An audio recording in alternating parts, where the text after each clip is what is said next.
سید میر عبد الواحد بلگرامی رحمۃ اللہ علیہ فرماتے ہیں کہ ایک دن حضور اسلام کی بارگاہ میں حضرت ابو بکر حاضر ہوئے. صحابہ کرام کا مجمع تھا. ابو بکر صدیق حاضر ہوئے اور حاضر ہونے کے بعد عرض کی مل ایمان یا رسول اللہ, یا رسول اللہ ایمان کیا ہے, یا رسول اللہ ایمان کیا ہے. حضور اسلام نے فرمایا کہ ابو بکر ایمان کے 70 درجے ہیں, ایمان کے 70 درجے ہیں. حضرت حضور صلاۃ و تسلیم کے بارگاہ میں حضرت ابو بکر نے پوچھا یا رسول اللہ ایک درجہ کیا ہے وہ بیان فرما دیں, پہلا درجہ کیا ہے وہ بیان فرما دیجیے. اب چاہتے تو حضرت ابو بکر پوچھ سکتے تھے یا رسول اللہ 70 درجے کون کون سے بیان فرما دیجیے, مگر 70 درجے نہیں پوچھا. کہا یا رسول اللہ جو پہلا درجہ ہے وہ آپ بیان فرما دیں. حضور اسلام نے پہلا درجہ بیان فرما دیا. حضرت ابو بکر صدیق چلے گئے. پھر دوسرے دن آئے, یا رسول اللہ ایمان کا دوسرا درجہ کیا ہے وہ بیان کر دیجیے. حضور اسلام نے دوسرا درجہ بیان کیا. حضرت ابو بکر صدیق چلے گئے. تیسرے دن آئے, پھر تیسرا درجہ پوچھا.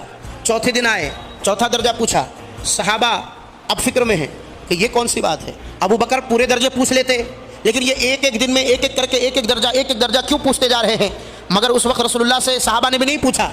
باہر کیف حضرت ابو بکر بعد میں آئے, پھر گئے بعد میں, حتیٰ کہ پورے 70 دن گزر گئے اور 70 درجے آپ نے پوچھ لیے. پھر اس کے بعد تشریف لائے تو حضرت ابو بکر صدیق سے صحابہ نے پوچھا اے ابو بکر آپ چاہتے تو 70 درجے کے بارے میں مکمل ایک ہی دفعہ سوال کرتے, مگر آپ نے نہ پوچھا, آخر وجہ کیا ہے. تو رسول اللہ نے جواب ارشاد فرمایا سنو 70 درجے ہیں ایمان کے جو میں نے ابو بکر کو بتائے, اور یہ روزانہ اس لیے ایک ایک پوچھتا تھا کہ ایک دن پوچھ کر جاتے تھے اور اس درجہ ایمان پر ابو بکر فائز ہوتے تھے, پھر دوسرا درجہ پوچھتے تھے, پھر اس پر فائز ہوتے تھے, پھر تیسرا پوچھتے تھے, پھر اس پر فائز ہوتے تھے, پھر چوتھا پوچھتے تھے, اس پر فائز ہوتے تھے. گویا ابو بکر ایمان کے پورے 70 درجوں پر فائز ہو چکا ہے.